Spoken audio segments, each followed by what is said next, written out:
할렐루야. 예, 반갑습니다. 어떻게 오늘 하루도 잘 지내셨죠? 우리 박지영 집사님 들어오셨고, 또 우리 임미나 서목련님, 정유순 권사님, 우리 온페리 집사님, 김원선 집사님 반갑습니다. 우리 또 최정숙 집사님, 박민자 집사님, 서영각 권사님 반갑습니다. 김희아 우리 집사님, 김하옥 권사님, 우리 세라 집사님 오늘 어떻게 하루 종일 또 수고하셨을 텐데.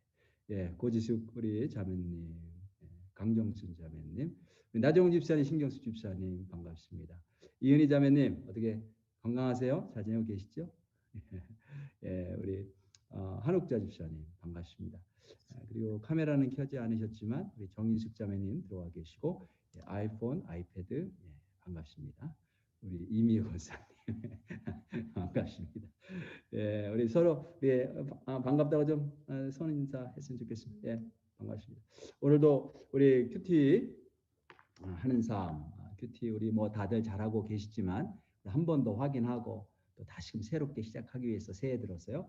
우리 두 번째 날 하고 있습니다. 오늘도 이 시간을 통해서 하나님께서 우리에게 주시는 영적인 유익이 있을 줄로 그렇게 믿습니다. 제가 기도하고 시작하도록 하겠습니다. 기도하겠습니다. 하나님 아버지 감사합니다. 오늘 이 저녁에 우리를 불러주시고 또 하나님 바라보게 하시니 감사합니다. 또 말씀 가운데로 인도하시니 감사합니다. 이 시간에 성령께서 우리와 함께하여 주시고 성령님이 친히 말씀하시고 우리의 우둔한 마음과 생각들을 깨우쳐 주시고 말씀을 통하여 우리의 삶이 변화되는 그런 역사가 일어나도록 하나님 강하게 역사하여 주옵소서. 이 저녁을 축복하시고 하나님 사랑하는 마음으로 또 순종하는 마음으로 기대하는 믿음을 가지고 나온 당신의 자녀들을 단 한 사람도 거저보내지 마시고 주의 은혜로 풍성하게 채워 주옵소서. 예수님의 이름으로 기도드렸습니다. 아멘. 우리 지난주에 우리가 왜 큐티 해야 되느냐, 큐티가 굉장히 중요한데요. 왜 큐티가 중요한가, 이게 좀 말씀을 나눴습니다. 왜 큐티가 정말로 중요한가, 우리 인간이 왜 이렇게 고통스럽게 사는지 그 이유를 우리가 알면 큐티가 얼마나 중요한 의미를 갖고 있는지 우리가 알 수 있다고 제가 말씀드렸어요. 우리가 왜 이렇게 고통을 겪으면서 인생 가운데 슬픔을 경험하면서 어려움을 경험하면서 사느냐. 옛날 이야기로 되돌아가 보면, 창세기 이야기로 되돌아가 보면 그 전에는 참 하나님께 주시는 복도 누리면서 정말 부족함이 없이 행복하게 잘 살았는데, 하와 그리고 하와를 따라서 우리 아담이 하나님의 말씀에 순종하지 않아서, 시키시는 대로 하지 않아서 그 모든 복을 잃어버렸다는 거예요. 모든 복을 잃어버리고 고통과 슬픔이 죄의 저주로 임하게 되었다. 그래서 그러면 우리가 어떻게 삶을 살아가면서 정말 주님께서 주시는 복을 누리면서 옛날에 주께서 축복하셨던 그 복을 회복할 수 있느냐? 그 반대로 하면 된다는 거죠. 하나님의 말씀이 무엇인지 귀 기울여 듣고 그 말씀대로 따라 행하면 자연히 자동적으로 우리의 삶이 정리가 되고 하나님께서 기뻐하시는 복을 누리며 살 수 있게 된다는 거예요. 예전에는 그게 안 되는데 우리 힘으로, 구약시대는 안 되었지만 신약에 와서 성령께서 우리에게 임하신 이후로 우리도 하나님의 음성을 듣고 말씀을 깨닫고 말씀대로 살아갈 수 있는 능력을 얻게 되었다는 거예요. 그래서 이제 큐티를 왜 하느냐? 그걸 하려고 하는 거예요. 날마다 주님 앞에 나와서 주님의 말씀이 무엇인지 여쭙고 그리고 그 말씀대로 날마다 사는 거죠. 이게 매일 하는 게 참 중요한데 왜 매일 하는 게 중요하느냐? 우리는 사실 내 마음대로 살고 싶어요. 오늘도 우리가 제가 집에 이제 들어가 보니까 제 아내가 너무너무 속상해 있어. 애들이 말을 안 듣는다는 거예요. 수업한다고 컴퓨터 켜놓고 게임하고 있는 거예요. 몰래. 엄마 오면 또 살짝 화면 바꾸고 말을 안 들어. 우리는 말을 안 들어요. 그게 자연스러운 죄의 본성이에요.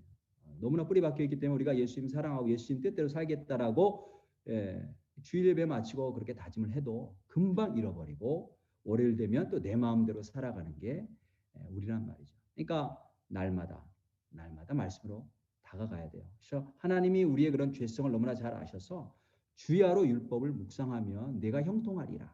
그렇게 말씀하시잖아요. 주야로. 아침과 저녁으로 날마다. 그래서 우리가 하나님을 잊지 않고 하나님을 인정하고 살아갈 때 하나님께서 우리의 삶을 책임져 주신다는 거예요. 그래서 이제 우리가 큐티 시작할 때 아침에 일어나서 큐티를 할 때에 그렇게 기도하는 게 참 중요하다고 말씀드렸죠. 성령님, 나에게 주의 말씀을 깨닫게 주옵소서. 큐티 끝나고 나서는 성령님 주님 말씀대로 살 수 있도록 도와주옵소서. 이렇게 그래서 주님께서 말씀하시는 대로 시키시는 대로 할 때 우리의 삶에 여러 가지 문제들이 좀 정리가 되고 해결이 되고 하나님께서 원하시는 복을 누리면서 살 수 있게 된다. 지난 시간에 원론적인 이야기지만 사실은 왜 우리가 큐티를 해야 되는지, 큐티가 왜 그렇게 중요한지 그 이제 원리를 제가 말씀을 드렸어요. 오늘은 좀 더 구체적인 방법으로 들어가서 우리가 하나님의 말씀을 묵상할 때에 우리가 생각해야 돼. 묵상하는 방법 가운데 한 두 가지 정도 함께 나눠보려고 하는데 그 두 가지가 뭐냐면 하나는 문맥이라고 하는 거고요. 또 하나는 반복이라고 하는 거예요. 그래서 두 가지 우리 이제 큐티 할 때 여러분들이 직접적으로 사용할 수 있는 방법 두 가지를 한번 살펴보려고 합니다. 먼저 문맥을 한번 볼까요? 문맥이 도대체 무슨 뜻인가? 문맥에 대해서 아시는 분도 계시고 좀 생소하신 분도 계시고 앞에 칠판 보이시죠? 네, 칠판. 그러면요, 문맥이라고 되어 있죠. 문맥.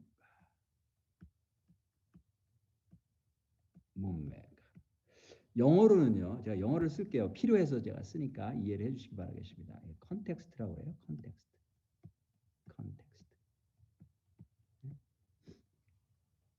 우리가 묵상을 할 때 문맥을 생각해야 된다. 이제 그런데요. 문맥과 비교되는 말이 본문입니다. 본문은 영어로 텍스트라고 하죠. 텍스트. 네.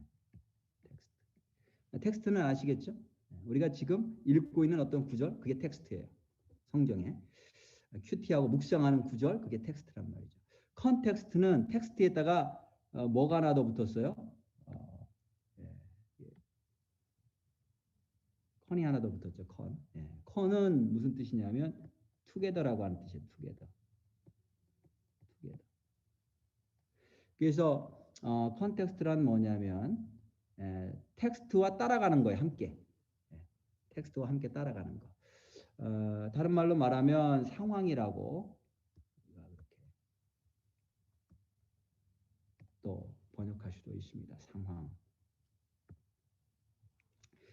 이게 무슨 뜻인지 한번 설명을 해볼게요. 얼마 전에 그 이제 뉴스에 제가 신문을 보고 그 기사를 확인했는데 그 성탄절 전에 작년 성탄절 전에 어떤 그로서리에서 한 여인이 자기 두 아이를 데리고 이제 음식을 사가지고 나오면서 이제 캐시 앞에서 이제 계산하면서 물건 두 개를 음식 몇 개인지 모르지만 음식을 몇 개를 자기 가방에다 이렇게 집어넣은 거예요. 근데 그거를 캐시어가 봤어요. 그래서 경찰에 신고를 하고 그 여자를 잡아놓고 경찰에 신고를 해서 경찰이 왔어요. 경찰이 왔는데 그 여인의 이웃집, 그 여인을 잘 아는 사람이 경찰에게 이야기하기를 저 여인이 사실은 굉장히 착한 사람이다. 착한 이웃인데 성탄절을 맞아 크리스마스를 맞아서 사실 집에 먹을 게 없기 때문에 애들에게 성탄절날 해줄 음식을 해주려고 그 재료를 갖다가 넣었는데 가방에다 넣었는데 사실은 굉장히 착한 사람이다. 이런 얘기를 했어요. 경찰관이 그 이야기를 이렇게 딱 듣고 나서 그 여인을 바로 수갑 채워서 경찰서로 끌고 간 게 아니고 그 여인에게 그냥 경고만 해주고 거기서 풀어주면서 그걸로 그치지 않고 그 경찰관이 자기 돈으로 200불짜리 기프트 카드를 사가지고 그 여인에게 준 거예요. 그래서 아이들에게 필요한 것들 이걸로 사서 성탄절을 잘 보내라고. 그래서 보냈어요. 그것이 얼마나 참 훈훈한 이야기인지 신문에 난 것을 제가 봤습니다. 미국에서 있었던 일인데 그 경찰관 이렇게 사진도 나왔는데요. 굉장히 선하게 생겼더라고요. 그래서 저는 그냥 속으로 크리스찬 같다 이제 이런 생각을 했어요. 자, 그 경찰관이 그 현행범이잖아요. 그 현장에서 도둑질하다 잡혔어요. 근데 왜 바로 수갑을 채워서 경찰서로 데리고 가지 않았을까? 그냥 그 행위 자체로 판단하지 않은 거죠. 그 행위 자체가 뭐냐면 텍스트예요. 텍스트. 행위 자체로 판단하지 않고 그 상황을 본 거예요.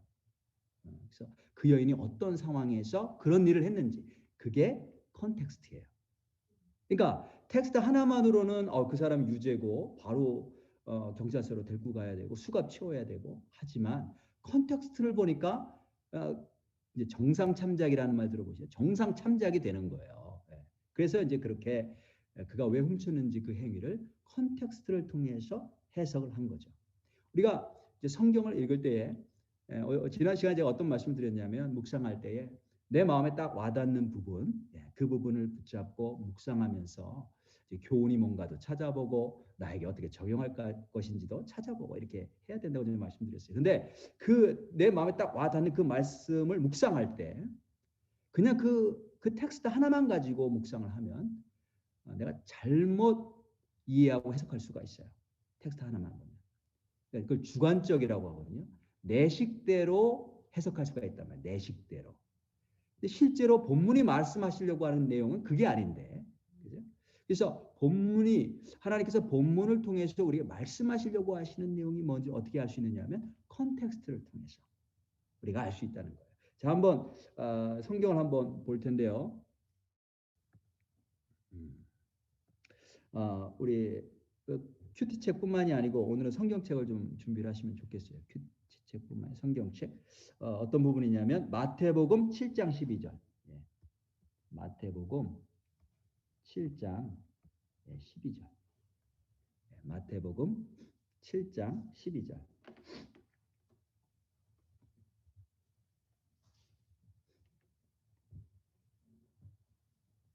마태복음 7장 12절.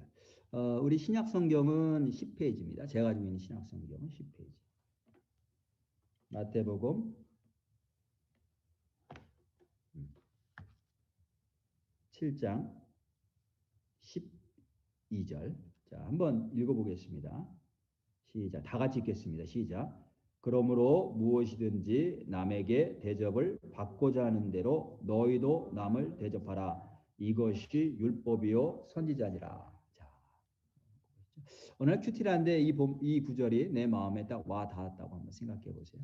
자, 이게 무슨 뜻일까요? 무엇이든지 남에게 대접을 받고자 하는 대로 너희도 남을 대접하라. 이것이 율법이요 선지자니라. 이게 무슨 뜻일까요? 우리 인간관계 법칙을 말씀하시는 걸까요? 인간관계 법칙. 내가 좀 잘 대우를 받고 싶으면 나도 남을 잘 대우해 줘야죠. 그죠? 가는 말이 고와야 오는 말이 곱다. 그죠? 그런 말. 그리고 인간관계 어떤 그런 원리를 말씀하시는 걸까? 또는 어떤 인과응보. 남에게 대접을 잘 못 해줬으니까 너도 대접을 잘 못 받는 거지. 라고 하는 그런 어떤 인과응보의 법칙을 말씀하시는 걸까? 사실 이 말씀은 성경에만 나오는 내용이 아니고요. 이거는 이 당시에 있었던 다른 나라에도 널리 퍼져 있었던 아주 유명한 그런 구절이에요. 그리고 뭐 우리나라에도 제가 아까 가는 말이 고와요, 오는 말이 곱다. 비슷하죠?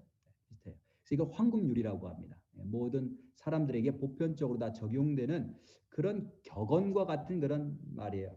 말씀이에요. 근데 그런 어떤 인간관계에 대한 원칙을 말씀하시려고 지금 이 마태복음에 이것을 기록해 놓으셨을까?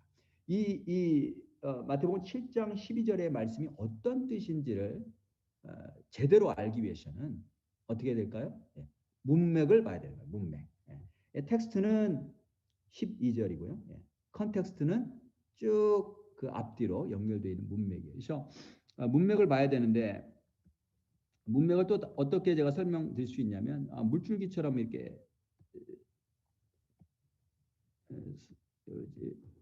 비유를 들 수가 있어요. 제가 어느 날 선교를 갔는데 멕시코 저쪽 산골 지역에 선교를 갔어요. 그래서 저녁을 해서 먹고 이제 강가로 나갔어요. 강가로 나갔더니 이제 빨래라네. 설거지하는 설거지하는 팁이 여기서 설거지를 하고 있었어요. 설거지. 그러면 이 설거지하는 물이 깨끗할까? 강이 흐르는 강인데. 요거만 봐서 모르는 거죠. 이게 깨끗한 물인지 아닌지. 어디를 봐야 알아요? 요 위를 봐야 하는 거죠. 요 위를. 요 위를 딱 보니까 사람들이 서가지고 밥 먹고 나서 이를 닦고 있어요. 칫솔질. 그러니까 여기 있는 물은 어떤 물로? 칫솔질한 물로 지금 설거지를 하고 있는 거예요. 칫솔질하고 있는 사람들 요 물은 깨끗할까요? 요 위에 안 보이는 숲속으로 가봐야 되겠죠. 거기서는 누가 또 안 보는 곳에서 또 소변을 본다고 했다가 소변을 볼 수도 있는 거예요. 그러니까 이게 이 물이 어떤 물인지는 요 위에 문맥을 봐야 아는 거지. 요거 하나만 봐서는 깨끗한 물이다. 이거 뭐 강물이니까 깨끗하겠지. 이렇게 생각할 수 없는 거예요. 그래서 마찬가지로 우리가 이제 이게 본문을 이렇게 보다 보면요. 내가 마음에 와닿는 구절이 여기 있을 수가 있어요. 여기 있어. 아래. 그러면 요 본문 요 내가 마음에 와닿은 요 구절이 어떤 의미인지 알려면 어디를 봐야 되냐면 여기서 흘러나온 요 윗부분을 다 봐야 되는 거예요. 요 부분을. 그죠? 어떤 경우는 이렇게 전체 본문이 여기 있는데 내가 마음에 와닿은 본문, 나에게 와닿은 본문이 여기 있어요. 그죠? 이 뜻을 알려면 요 밑에 있는 내용들을 다 이렇게 쭉 한번 봐야 돼요. 그래서 요 밑에 있는 내용에 비추어서 요 내용이 어떤 내용인지를 우리가 알 수가 있는 거죠. 제가 얼마 전에 그 아이들이 이제 그때 2주 동안 방학이었잖아요. 예. 그 영화를 보고 싶다고 그래서 Knives Out이라고 하는 영화를 보겠다는 거예요. 그래서 봐라. 그랬어요. 그때 이제 애들이 그 영화를 쭉 보더니 보고 나서 너무 재밌다는 거예요. Knives Out. 아빠도 꼭 봐야 된다는 거예요. 그래서 이제 저도 이제 같이 봤더니 내용이 뭐냐면 굉장히 나이가 든 그런 부유한 굉장히 돈이 많은 그런 기업가예요. 또 이렇게 저술가이기도 하고 저자이기도 하고. 어느 날 생일날 가족들이 다 모여서 축하해주고 뭐 파티도 하고 하는데 그날 밤에 죽었어요. 네, 죽었어요. 그래서 자살한 것 같은데 자살한 것 같지 않고 그런 사건이 그래서 누가 범인일까 가족들 가운데 있는가 뭐 이런 것들 하면서 추리 영화였어요. 추리 미스터리 추리 영화. 근데 굉장히 많은 트위스트가 있는 거죠. 그걸 뭐라고 그러죠? 한국말로? 반전. 예, 반전이 굉장히 많이 있는 거예요. 그러니까 이런 영화는 끝까지 봐야 알아. 끝까지. 그 한 부분만 봐서는 그 의미를 알 수가 없어요. 그 내용을. 끝까지 봐야 알고요. 그다음에 끝까지 본 다음에도 우리 애들 보니까 제가 그래? 재밌어? 나도 그럼 한번 봐야지. 보는데 또 보더라고. 그러면서 또 발견하는 거예요. 네, 그래서 전체적인 거를 알아야 그 한 부분 한 부분을 이해할 수 있는 거죠. 그래서 이게 이제 우리가 어떤 부분 묵상할 때에 그 한 부분만 봐서는 내 주관적인 생각, 실제로 전체적인 그 내용 속에서 하나님께서 말씀하시려고 하는 것을 내가 찾지 못하고 내 혼자만의 생각으로 해석할 수가 있다. 그러니까 우리가 큐티할 때 어떤 부분이 딱 와닿더라도 이것을 제대로 이해하려면 전체적인 흐름을 봐야지 된다라는 거예요. 자, 다시 한번 7장 마태복음 7장 12절로 가세요. 그러므로 무엇이든지 남에게 대접을 받고자 하는 대로 너희도 남을 대접하라. 이것이 율법이요 선지자니라. 그렇게 말씀하고 있거든요.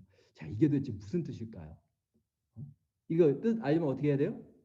네, 문맥을 봐야 되겠죠. 문맥. 쭉 보니까 어디로 올라가야 되나? 7절 보시면 여기 동그라미가 있어요. 동그라미 7절. 제 성경엔 동그라미가 있어요. 거기 동그라미서부터 한 문맥이 시작이 되는 거예요. 그래서 전체적인 본문은 7절부터 12절까지가 되는 거죠. 그래서 12절이 딱 마음에 와 닿았다면 12절의 의미가 무엇인지 해석하려면 어떻게 해야 돼요? 7절부터 한번 쭉 한번 봐야 돼요. 자, 그럼 무슨 의미일까요? 7절부터 한번 쭉 보시면서 구하라 그리하면 너에게 주실 것이요 찾으라 그리하면 찾을 것이다. 8절에 구하는 이마다 받을 것이고 찾는 이가 찾을 것이다. 9절에 너희 중에 누가 아들이 떡을 달라 하는데 돌을 주겠느냐. 11절에 너희가 악한 자라도 좋은 곳으로 자식에게 줄 줄 알거든 하물며 하늘에 계신 너희 아버지께서 구하는 자에게 좋은 곳을 주시지 않겠느냐. 그리고 12절에 그러므로 이렇게 나온단 말이에요. 그죠? 그러므로 무엇이든지 남에게 대접을 받고자 하는 대로 너희도 남을 대접하라. 이렇게 말씀하고 있어요. 그러니까 12절 한 절만 가지고는 그 원래 의미를 알 수가 없다. 자, 어떤 의미일까요? 12절 그러면 어떻게 우리가 이해를 해야 될까? 보니까 어떤 내용이에요? 우리가 기도하면 하나님이 응답하신다는 거예요. 그죠?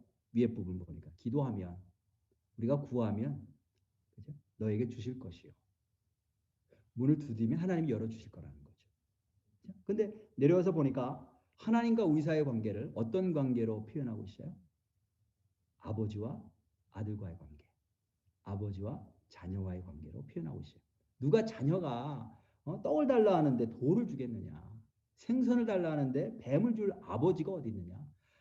인간 아버지가 악할지라도 자녀에겐 좋은 걸 줄 줄 아는데 하물며 하늘에 계신 아버지께서 우리가 구할 때에 좋은 걸 주시지 않겠느냐? 반드시 우리가 구하면 좋은 것을 주신다. 그 내용이요. 그리고 나서 그러므로 결론. 남에게 대접을 받고자 하는 대로 너희도 남을 대접하라. 이게 잘 연결이 안 되시죠? 그죠? 그렇지만 이 12절을 위에 있는 내용에 맞춰서 이해를 해야 된단 말이에요. 혹시 어떤 영감이 오시는 분 계세요? 이건 이렇게 이런 뜻인 것 같다 그러면 위에 있는 문맥에 이렇게 살펴보니까 이 12절은 이렇게 해석해야 맞는 것 같다. 혹시 그렇게 좀 이렇게 깨달아지시는 분 계세요?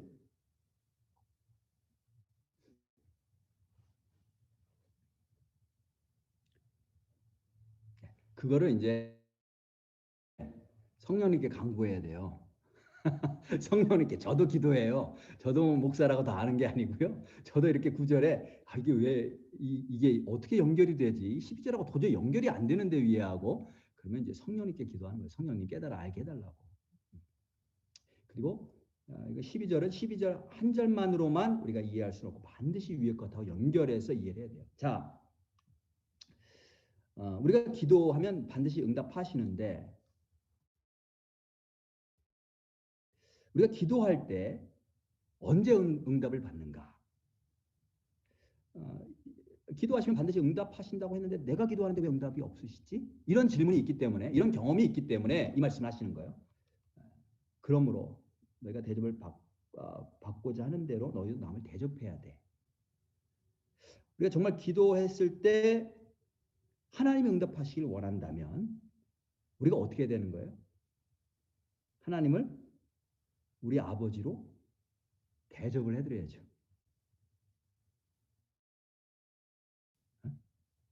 하나님 우리 아버지가 되셔서 자녀가 구할 때 반드시 좋은 걸 주세요. 근데 왜 우리는 구해도 받지 못하느냐? 너희가 대접받고 싶은 대로 대접을 해야 된다는 거예요.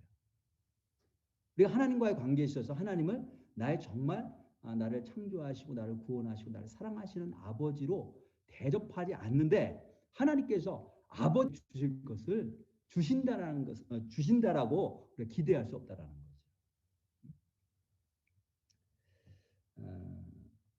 성경은 하나님께서는 하나님을 인정하고 존중하는 자를 찾고 계시다라는 것을 끊임없이 말씀하고 계세요. 사무엘상 2장 30절에 보면 나를 존중히 여기는 자를 내가 존중히 여기고 나를 멸시하는 자를 내가 경멸하리라. 제가 큐티하면서 굉장히 중요한 원리를 깨달았어요. 그게 뭐냐면 제가 큐티할 때 정말로 하나님을 인정을 하면 하나님께서 놀라운 은혜를 쏟아부어 주시더라고요. 큐티를 통해서. 내가 하나님을 나의 하나님으로 어떻게 인정하냐면 아침에 일어나서 다른 거 하지 않고 먼저 큐티하는 거예요. 하나님 음성 듣겠다고. 아무리 바빠도. 아무리 바빠도 내가 해야 될 일이 굉장히 많아도 그거 다 제쳐놓고 그게 중요한 게 아니야. 제일 중요한 거는 하나님 아버지와 나와의 관계지. 하나님 아버지와 교제하는 게 가장 중요하지. 그렇게 내가 마음을 먹고 그렇게 믿고 다른 거 다 제쳐두고 하나님의 말씀 앞에 딱 섰을 때 그게 하나님께서 느끼실 때는 하나님을 존중한다고 느끼시는 것 같아요. 그래서 그런 날은 어김없이 하나님께서 놀라운 은혜를 주세요. 그렇지 않고 막 바쁜 거 먼저 이것저것 먼저 뭐 생각이 나서 이메일도 먼저 하고 뭐 생각이 나서 다른 거 먼저 쓰고 나중에 밀려서 언제 시간 뭐 어떻게 만들어 가지고 큐티 해야지 오늘 해가지고 큐티 하잖아요. 그러면 이게 수박 겉핥기식 그냥 형식적인 그냥 평범한 그런 어떤 내용밖에 얻을 수가 없어요. 그래서 여러분들이 큐티가 어렵다는 잘 안 된다라고 하시는 분들 한번 이 원리를 한번 깊이 마음속에 새겨 들었으면 좋겠습니다. 내가 하나님을 정말 나의 창조주요, 나의 왕이요, 나의 주인 되시고 내가 믿고 인정하고 그것을 표현하고 아침에 일어났을 때 가장 먼저 하나님과의 교제 그거 먼저 한다라고 하면 하나님께서 은혜를 안 주실 리가 없어요. 하나님께서 깨닫게 하신단 말이죠. 틀림없이 내가 전혀 생각하지 않던 그런 아주 클리어하고 아주 새로운 그런 하나님의 뜻을 알려주세요. 다시 문맥으로 돌아가셔요. 아까 이제 7장 12절. 그냥 7장 12절 이것만 놓고 우리가 묵상하는 것하고, 그죠? 이것만 놓고 여러분들이 여기서 교훈이 뭐지? 나에게 어떻게 적용되지?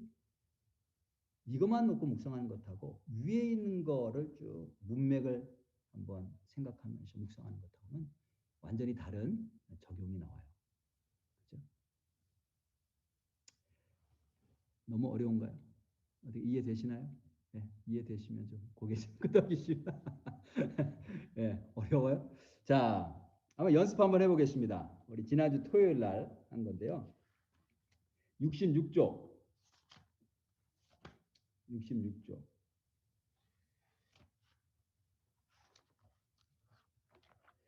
66쪽.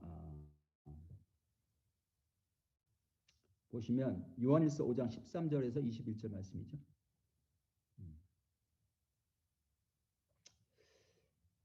14절하고 15절만 한번 읽어보겠습니다. 이거 뭐 큐티 하신 분들은 훨씬 더 유익이 있으실 것 같은데요. 14절, 15절.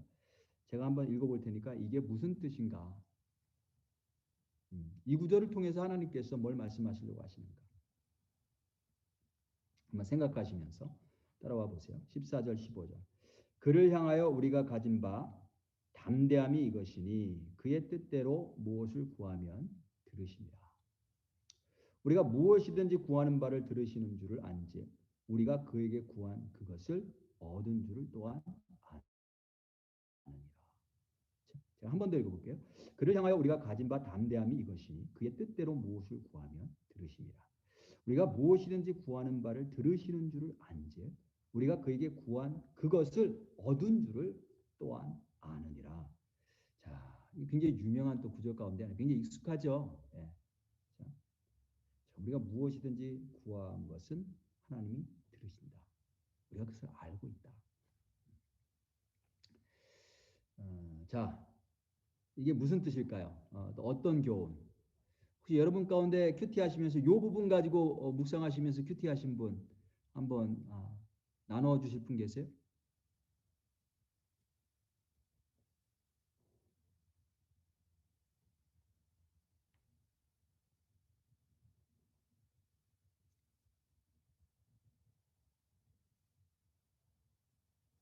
자, 저는 이 부분 이렇게 묵상할 때 어디에 마음에 와 닿았냐면요. 14절.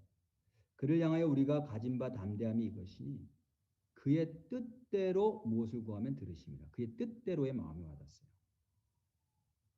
우리가 무엇이든지 구하면 우리가 주님 안에서 무엇이든지 구하면 하나님 반드시 들으시고 응답하신다. 뭐 물론 이제 일반적으로 그런 의미겠죠. 그런데 제 마음속에 와 닿았던 것은 우리가 그의 뜻대로 구하면 들으신다는 거죠. 그의 뜻대로. 그래서 그의 뜻이 뭘까? 네. 그죠? 그의 뜻이 뭘까? 그거를 이제 묵상할 때 요거 하나만 가지고 묵상하지 않고 그 밑에 문맥을 봤어요. 그의 뜻이 뭘까? 그의 뜻대로 구한다라는 게 무엇일까? 16절에 보니까 이제 문맥 그 밑에 있는 거거든요. 보니까 누구든지 형제가 사망에 이르지 아니하는 죄 범하는 것을 보거든 구하라. 그게 주님의 뜻이죠. 그죠? 그리 주시리라. 사망에 이르는 죄가 있으니 이에 관하여 나는 구하라 하지 않노라. 모든 불의가 죄로 돼 사망에 이르지 아니하는 죄도 있다.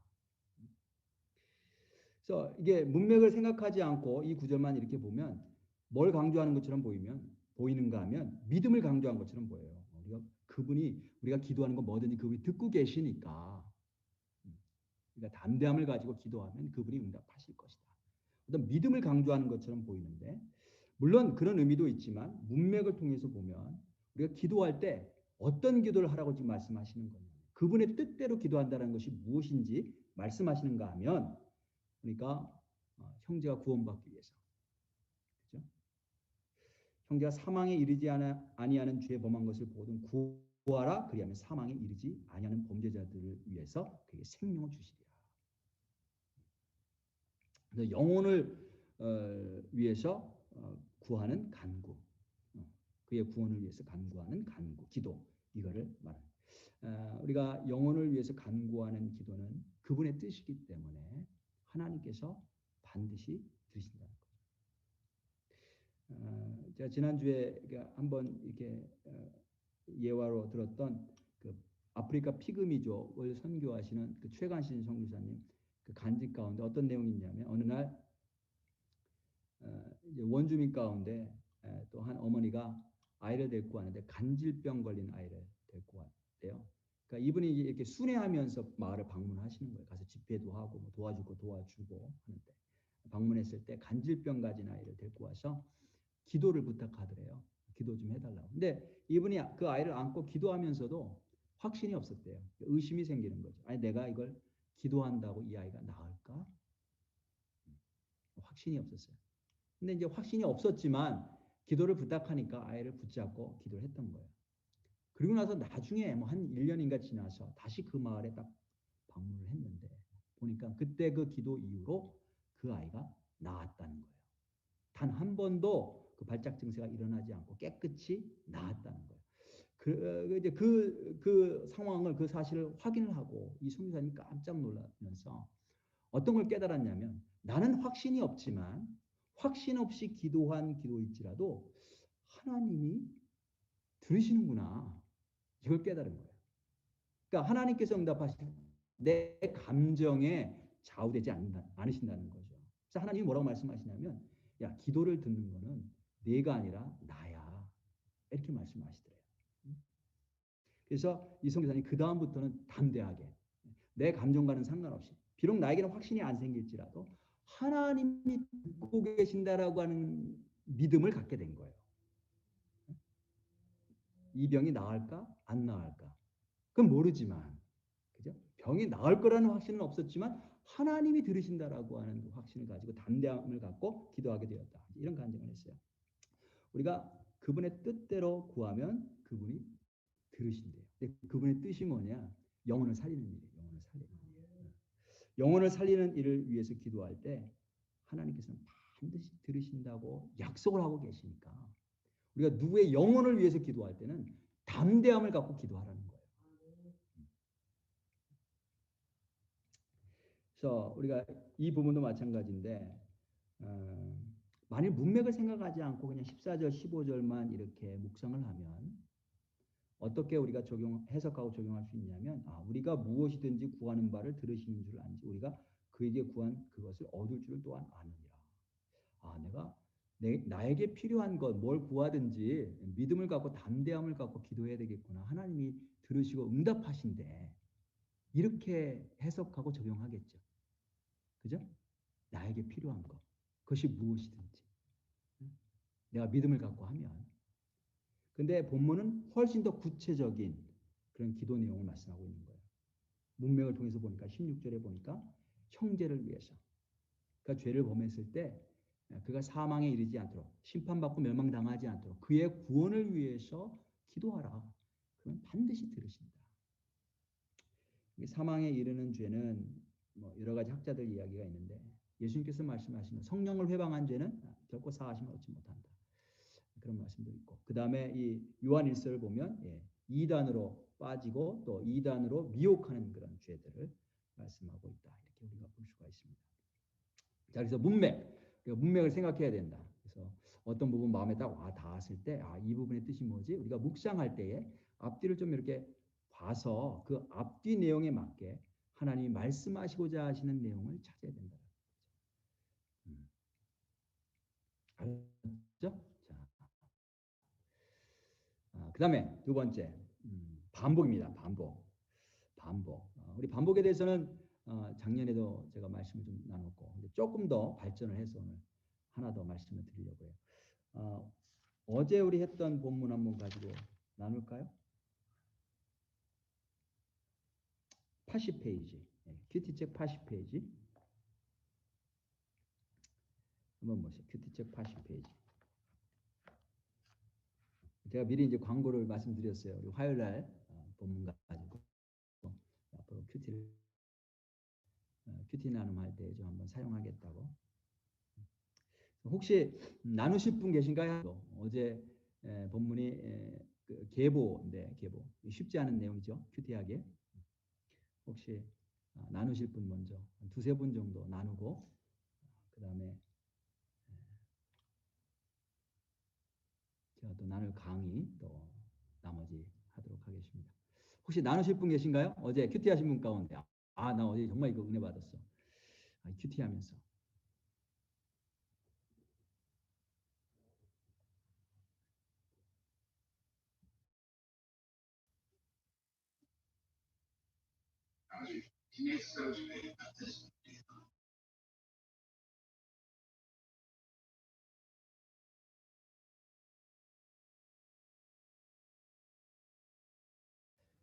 자, 우리 나누실 분 안 계세요?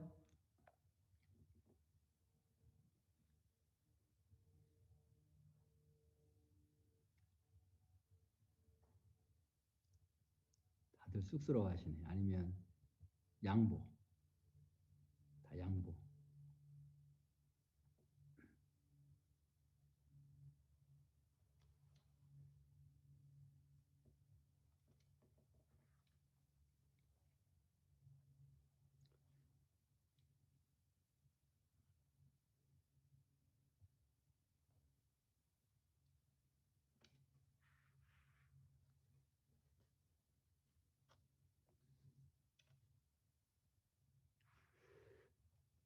큐티들 하시죠. 많은 분들 큐티 하시는데. 자, 용기를 내서 한번 나눠보세요.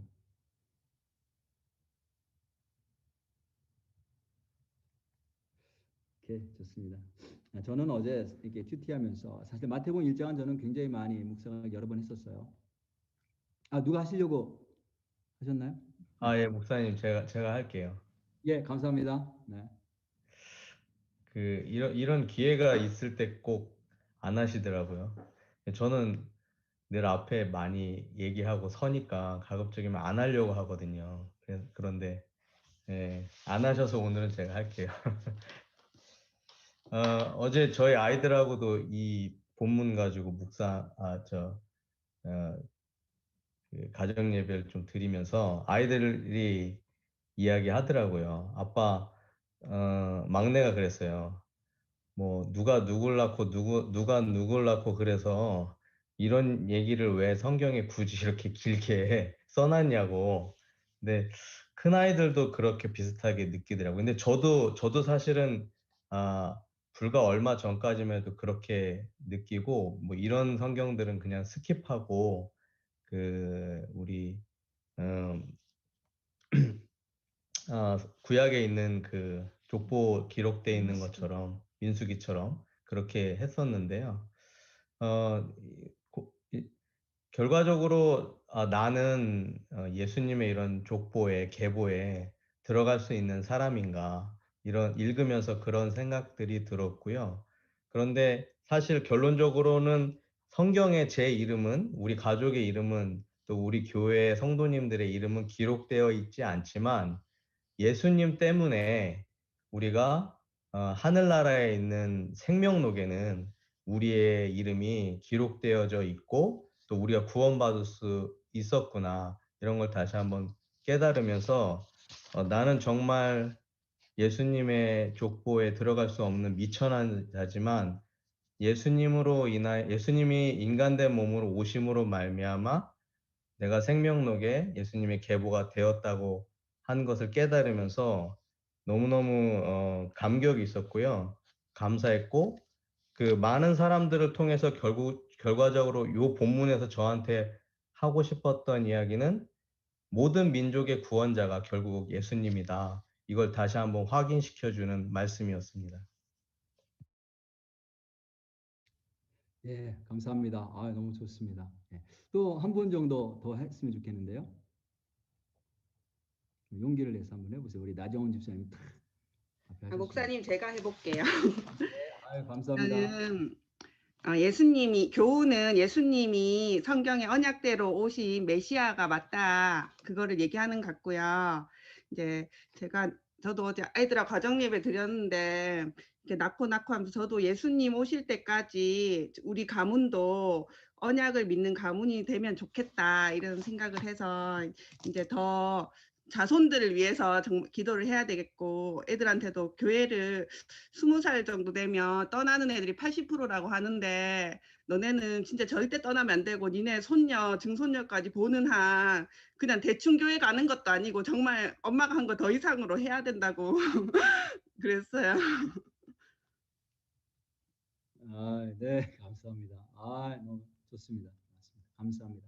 저는 어제 이제 말씀 묵상하면서 본문 말씀 제가 아까 말씀드렸지만 저는 여러 번 마태복음 1장 묵상을 했었어요.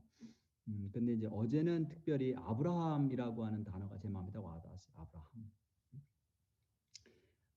아브라함부터 시작하잖아요.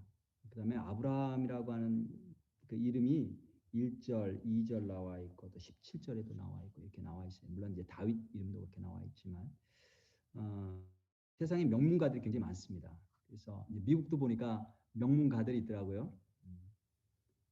그래서 뭐 대통령 가문 가운데는 존 F 케네디 가문 유명하잖아요. 정치인들 가운데는 부시 가문, 그죠? 그다음에 이제 트럼프도 가문을 지금 만들려고 명문 가문을 만들려고 하는데 어떻게 될지 모르겠어요. 그래서 그런데 하나님께서 기억하시는 가문은 세상에서 유명한 어떤 힘이 있는 그런 집안이 아니고 믿음의 가문이다. 믿음의 사람들을 하나님 나라의 그런 책에 계보로 기록해놓고 계시는구나. 아브라함 보면 사실 그 당시에는 별 볼 일 없었던 사람이 그 누구도 알아주지도 않았던 나그네 신세였어요. 다른 나라에 가가지고 이렇게 떠돌아다니던 그런 유랑인에 불과했었죠. 그런데 그가 어떻게 이렇게 예수 그리스도의 계보에 들 수 있었는가? 믿음의 족보, 가장 첫 번째 믿음의 조상이라고 이제 우리가 이름을 붙이는데 그냥 첫 번째 이름이 들어있기 때문에 그가 한 거는 그냥 하루하루 믿음으로 살아갔던 거예요. 물론 중간에 믿음이 없어서 넘어지기도 하고 그랬지만 하나님께서 주신 말씀을 믿고 그 말씀을 붙잡고 다른 나라 땅에 가서 하루하루 그렇게 살아갔다는 것. 그랬더니 믿음의 조상이 되고 믿음의 계보에 들어갔더라.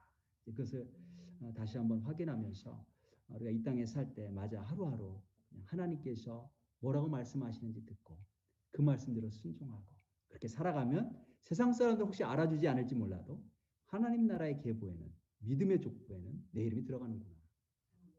깨달아 알았고요. 그 다음에 이 족보의 맨 뒤에 보면 이제 예수님이 나와요. 예수님. 그래서 결국 우리의 맨 마지막은 예수님이어야 된다. 그렇죠? 제가 이제 설교를 해도 설교의 결론은 예수님이어야 되고 우리 간증을 해도 간증의 결론은 예수님이어야 되고 나의 마지막은 언제나 예수님이어야 된다. 이렇게 또 적용도 했습니다. 여기 본문에 보면 그 이제 반복해서 나오는 게 있어요. 이게 사실 우리 족보, 계보인데 성경에는 굉장히 많이 나오죠. 이런 계보나 족보 아니면 어떤 물건들의 리스트, 명단 이런 것들이 쭉 나오는 부분들이 있어요. 이런 부분을 나오면 보통 재미없어요. 재미없고 이게 무슨 의미가 있을까? 그래서 그냥 빨리 지나가고 마는데 사실은 굉장히 중요한 의미가 있기 때문에 그렇게 명단들, 리스트들을 쭉 적어놓고 있는 거예요. 자, 이런 부분이 왔을 때 우리는 어떻게 큐티를 해야 되는가?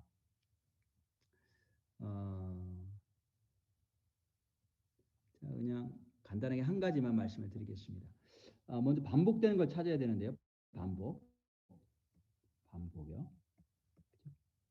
제가 작년에 말씀드린 반복되는 큐티 할 때 반복되는 게 뭐가 있는가 찾아보면 틀림없이 그 부분 강조하기 위해서 반복해요. 저자가. 근데 좀 더 나아가서 오늘은 반복하는 것을 찾는데 같은 게 있고요. 같은 것이 있고요. 그 다음에 반복하다가 그 패턴과 다른 것이 있어요.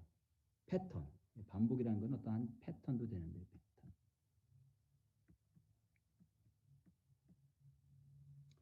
어떤 건 계속해서 반복한단 말이죠. 똑같은 걸 반복해요. 똑같은 걸 반복한다고 했을 때 그 부분이 의미가 있는 게 있어요. 중요하니까 반복하는 거죠. 또 쭉 읽다 보면 똑같은 것이 반복돼야 되는데 그 패턴에서 벗어나는 게 있어요. 뭔가 다른 게 첨가가 되거나 뭐 바뀌는 게 있죠.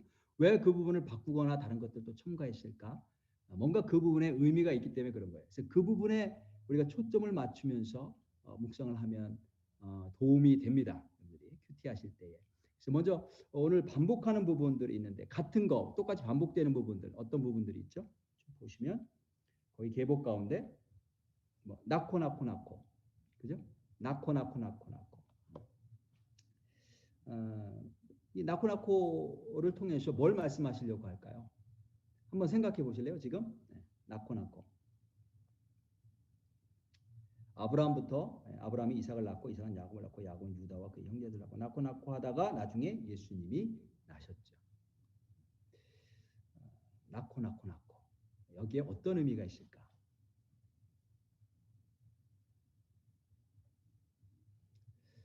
저희도 이제 어제 가정 예배 드리면서 큐티 나눔을 했는데 우리 큰아이가 그런 얘기를 했어요.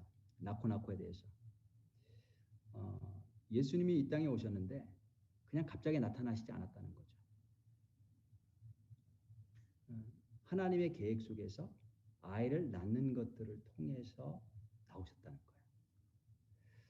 그러니까 나는 모르지만 나는 그냥 오늘 일상의 삶을 살고 있을 뿐이에요. 그냥 아이를 낳고 우리의 인생을 그냥 살아가요. 근데 이런 것들이 그냥 뭐 내가 혼자 이렇게 살아가는 게 아니고 하나님의 위대한 계획 속에 섭리 속에 있다는 거죠. 하나님께서 그렇게 일반적인 사람들의 일상의 삶을 통해서 결국 예수님이 나오시도록 하나님께서 계획하셨다는 거예요. 그래서 우리의 오늘 하루의 삶 가운데도 하나님의 계획이 있고 하나님의 섭리가 있고 하나님의 위대한 뜻이 있다는 거예요. 우리는 그렇게 하나님의 뜻에 쓰임 받을 수가 있다. 이런 이야기를 이렇게 했어요. 그래서 낳고 우리의 이런 아이를 낳고 이렇게 생활하는 모든 것들 이런 것들을 통해서 하나님께서 당신의 뜻을 신실하게 비록 오랜 세월이 걸렸지만 신실하게 성취해 나가신다는 것을 알 수가 있습니다. 자, 그다음에요. 낳고 또 어떤 것을 우리가 알 수 있을까요? 이런 것도 알 수 있을 거예요. 우리 아이들 이야기 아까 좀 나누신 분들 이야기 말씀하셨는데 자녀들이 얼마나 소중한가. 그죠? 자녀들이 얼마나 소중한가. 그리고 그 자녀들을 믿음의 자녀로 세우는 게 얼마나 중요한가. 그것도 우리가 이렇게 해석하고 또 적용할 수 있을 거예요. 우리가 자녀라고 했을 때 단순히 육신의 우리 어떤 우리 피만 그들 안에 똑같이 흘러서 나의 자녀가 아니라 정말 예수님의 생명이 흐르는 믿음의 자녀. 믿음의 자녀로 세우는 게 정말 중요하다. 그래서 이걸 위해서 우리가 함께 정말 기도하고 믿음으로 하나님께 나아가야 된다. 또 이런 어떤 적용도 할 수가 있습니다. 그 다음에 낳고 이걸 통해서 또 우리가 뭘 알 수 있을까요? 또 어떤 걸 우리가 생각할 수 있을까요? 믿음의 자녀를 낳자. 우리가 육신의 자녀도 낳아야 될 뿐만이 아니라 영혼을 구원하는 그래서 정말 믿음의 사람들 우리가 영혼 구원하고 전도하고 그래서 하나님의 사람으로 세워서 믿음의 계보 안에 많은 사람들을 낳고 영적으로 낳는 그런 인생을 살아야 되겠다. 그래서 이 땅 사는 동안에 정말 한 사람이라도 더, 한 영혼이라도 더 좀 믿음의 자녀들을 낳는 그런 축복된 삶을 살았으면 좋겠다. 그렇죠? 그런 어떤 적용을 또 할 수가 있어요. 낳고. 자, 그 다음에 같은 점들, 낳고가 동일하게 반복이 되죠. 그 다음에 차이점들이 있어요. 여기 보면 낳고 하다가 뭔가 조금 차이가 나는 부분이 있어요. 그냥 낳고 하지 않고 갑자기 뭔가가 바뀌어. 갑자기 뭔가가 들어갔어. 찾아보실 수 있어요? 낳고 하다가 차이점. 한번 우리 말씀하시지 않은 분들 가운데서 한번 찾아봐서 한번 말씀을 한번 해보시죠.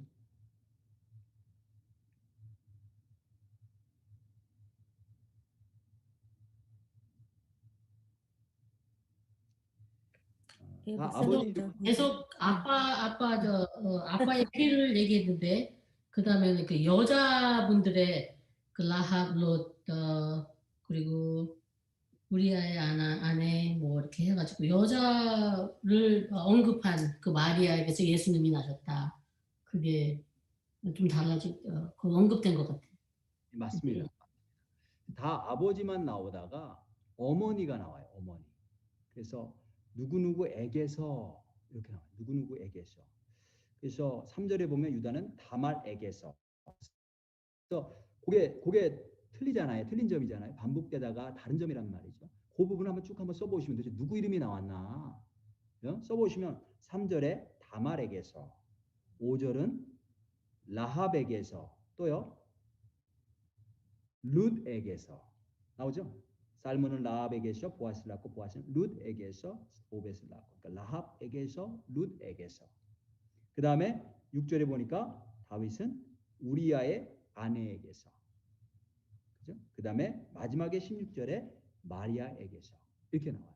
다 누구냐면 다 여자들 이름이에요. 네, 아버지 이름만 언급하다가 갑자기 어머니 이름, 여자 이름이 언급된 거예요. 그러니까 메시아 계보 속에 여자 이름도 들어갔어요. 근데 그 여자들 자세히 이렇게 보니까 그 여자들이 어떤 여자들인가 보니까 그 중에는 이방 여자도 있어요. 그 이스라엘은 계보가 굉장히 중요한, 이방 사람들은 뭐 사람으로 취급하지 않았는데 메시아의 계보 속에 이방의 여인들이 들어갔다는 건 굉장히 놀라운 일이에요, 사실은. 이방 여인들, 라합, 그다음에 룻, 다 이방 여인이죠. 그 다음에 또 어떤 사람들이냐면 이들 가운데는 어떤 수치스러운 일, 그 당시 문화적으로 볼 때 굉장히 수치스러운 일과 연관되어 있는 사람, 또 범죄와 연관되어 있는 사람들의 이름이 그 안에 들어간 거예요. 여자들 가운데서도 막 순결하고 뭐 아름답고 큰 일을 행하고 이런 여인들이 아니고, 다말 그러면 다 아시죠? 시아버지, 거기 유다는 다말에게서라고 하는데 유다는 시아버지와 관계를 맺었어요. 그 다음에 라합은 이방 사람, 그 가나안 사람이죠. 여리고 사람인데 기생이었어요. 기생. 몸을 파는 기생. 그렇죠? 우리아의 아내는 차마 이름이 안 나왔는데 우리아의 아내, 벌써 남편의 이름이 나오죠. 그러니까 간음과 관련되어 있고 우리아가 죽었죠. 살인, 간음, 살인 이런 범죄와 연관되어 있었던 공범자. 마리아도 마찬가지예요. 맨 마지막에 예수님을 낳게 한 마리아도 사실은 남편과 전혀 상관이 없는 아이를 그 당시에 임신한 거란 말이죠. 이런 여인들의 이름이 나와서 이런 여인들이 메시아의 족보에 들어가는 거예요. 그래서 낳고 하다가 누구에게서 여자 이름이 다 들어가는 거예요. 근데 그 여자들도 보니까 한결같이 뭐 완벽하고 뭐 훌륭하고 인격적으로 뭐 사회적으로 그런 사람들이 아니고 뭔가 부끄러운 그런 경험과 과거와 그런 사건들이 있는 그런 여인들이 거기 하나 가득 있단 말이죠.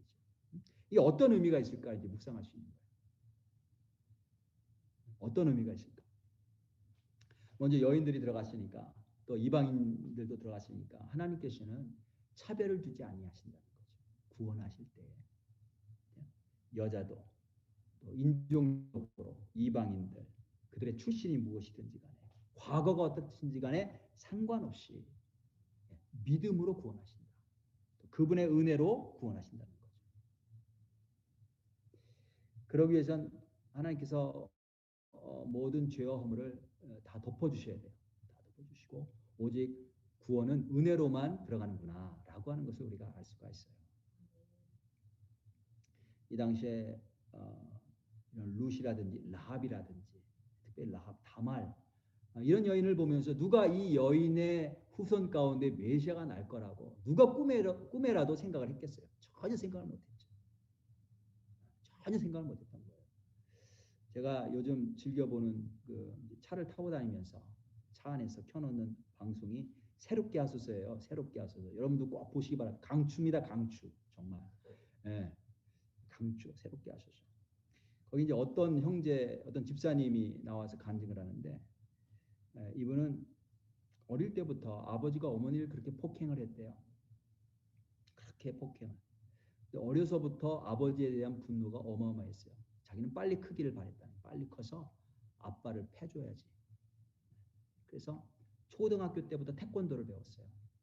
자기의 꿈은 중학교 올라가는 거예요. 중학교 올라가면 자기가 커지니까 그때는 아버지랑 어떻게 한번 해보겠다. 그래서 태권도를 하는데 막 이를 악물고 한 거죠.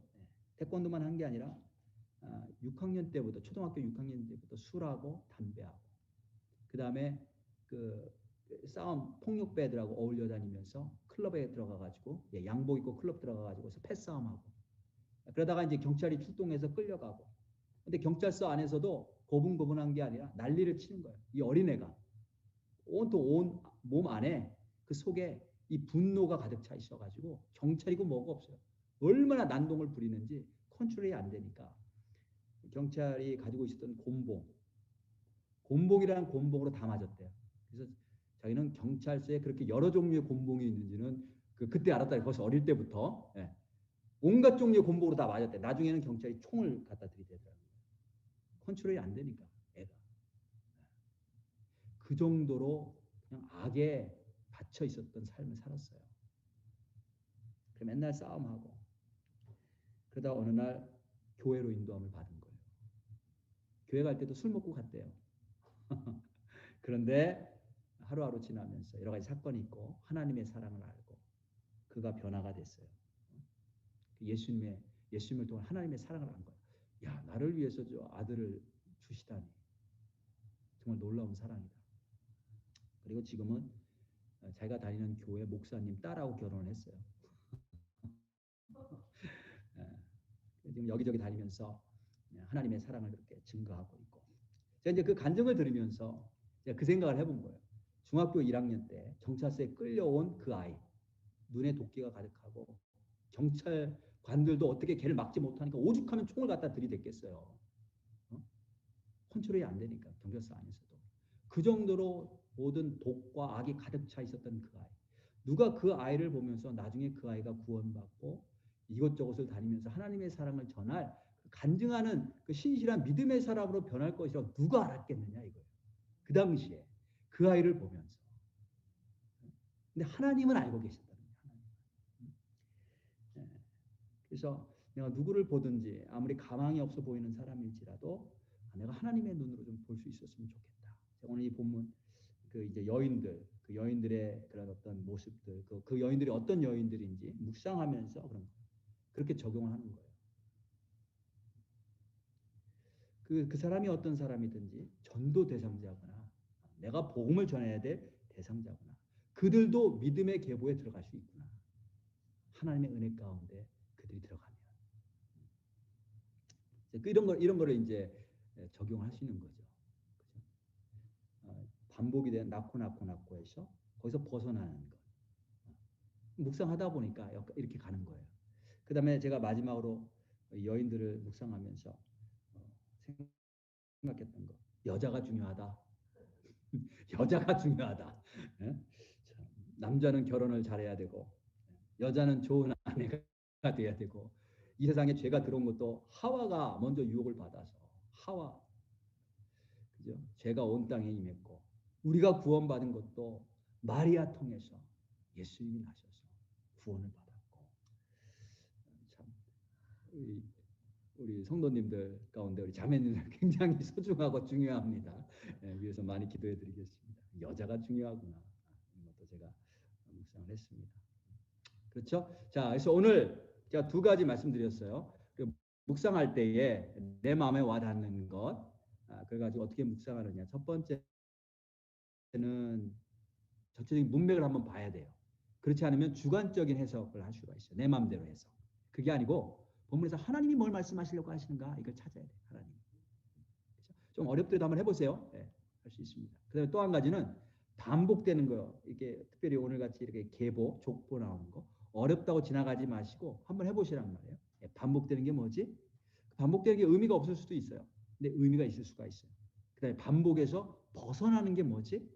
찾아서 그거를 묵상하시면 하나님의 뜻이 뭘까 묵상하시면 하나님께서 틀림없이 우리에게 필요한 그런 은혜의 말씀들을 주실 줄로 믿습니다. 자, 오늘 여기까지 하고요. 우리 찬양 한 곡 부르고 우리 기도하고 마치도록 하겠습니다.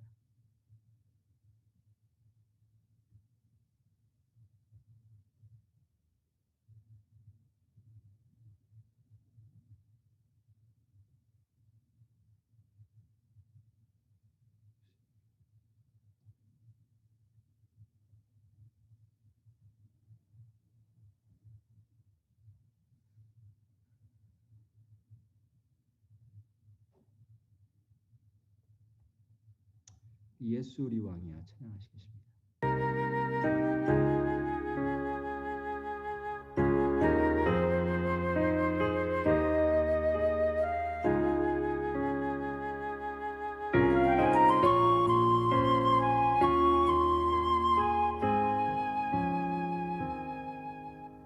예수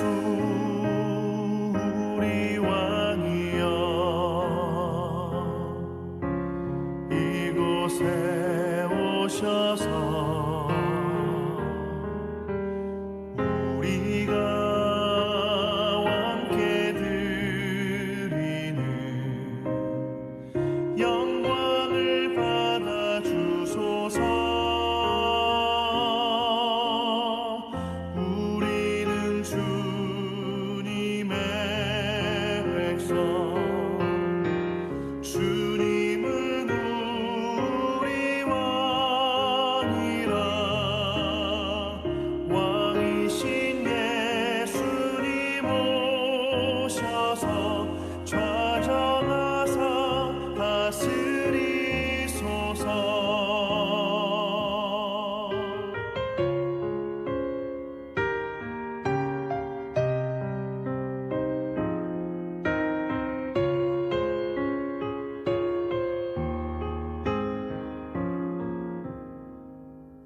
예수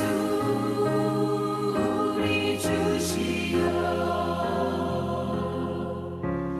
이곳에 오셔서 우리가 주께 드리는 찬양을 받아 주소서. 우리는 주님의 종들,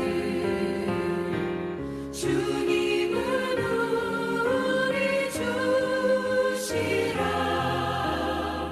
주 되신 예수님 오셔서 이 찬양을 받아 주소서.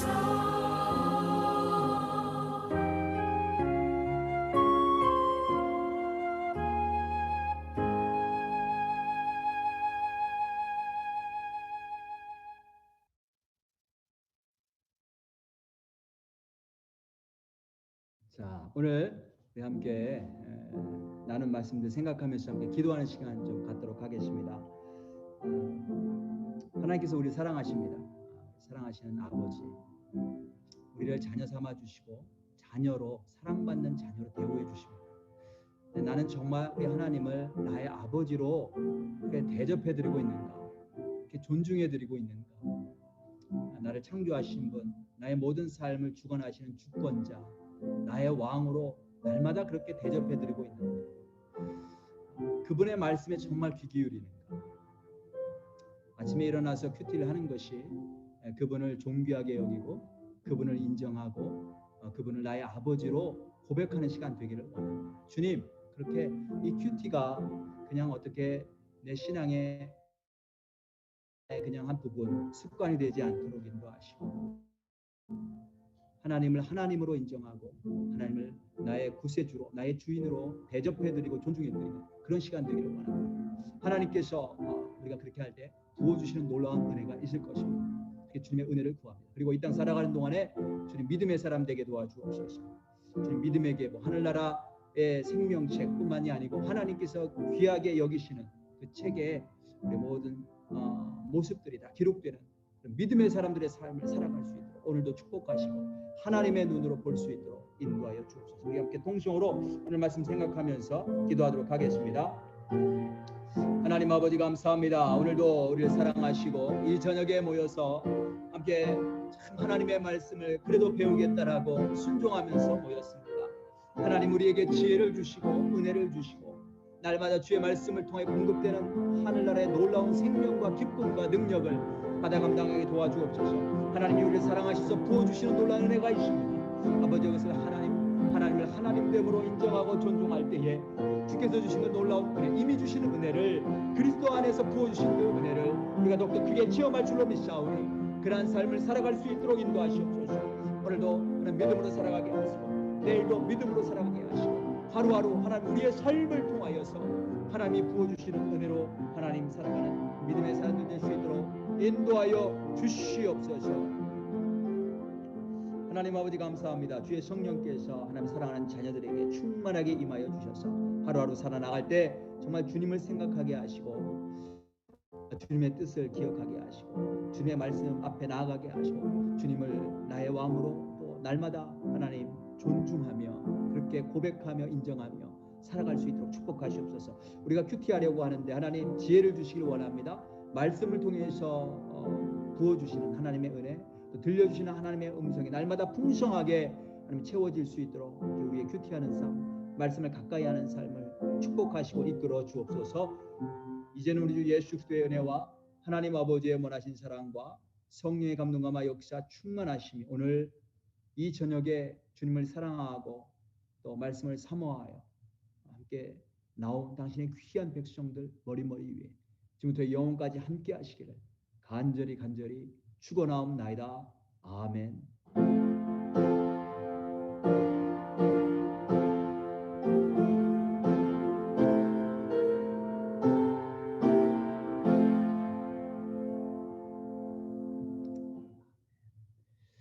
아멘. 자, 우리 예배 마쳤습니다. 자, 오늘도 수고하셨고요. 저녁에